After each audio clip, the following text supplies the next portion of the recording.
৬ মাস না যেতে আওয়ামী লীগ কীভাবে কর্মসূচি দেয়?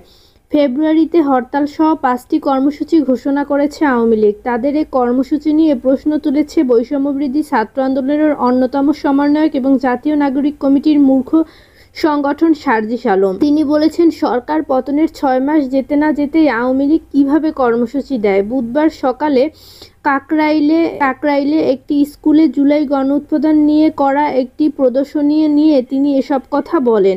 এ সময় শেখ হাসিনার দেশে এলে ফাঁসির মঞ্চে ঝুলবেন বলেও মন্তব্য করে বৈষম্যবিরোধী ছাত্র আন্দোলনের অন্যতম এই সমন্বয়ক। রাজনীতিবিদদের উদ্দেশ্যে তিনি বলেন, অভ্যুত্থানের পর চিন্তাভাবনার দিক থেকেও একটা বড় জেনারেশন গ্যাপ দেখা যাচ্ছে। আমরা যেখানে চাই সেখানে তথাকথিত রাজনীতিবিদ ভাবছে না যে মানুষের জন্য ভালো বা কোনটা দেশের জন্য ভালো তারা এটা ভাবেন না। তারা ভাবেন যাকে বসাচ্ছি সে আমাদের ম্যান কিনা, যাকে বসাচ্ছি সে আমাদের স্বার্থ করবে কিনা। রাজনীতিবিদদের মানসিকতা নিয়ে তিনি বলেন, সো কোল্ড পলিটিশিয়ান এই জেনারেশনকে তাদের জন্য থ্রেট মনে করছে, কারণ ইয়াং জেনারেশন এবং কালচারের সঙ্গে তারা খাপ খাওয়াতে পারছেন না, মানসিকতার সঙ্গে মিল রাখতে পারছেন না। জাতীয় নাগরিক কমিটির এই মূর্খ সংগঠন বলেন, তরুণরা নেতৃত্ব না দিলে আগামী ১ দশকেও দেশ স্বৈরশাসনের অবসান হতো না।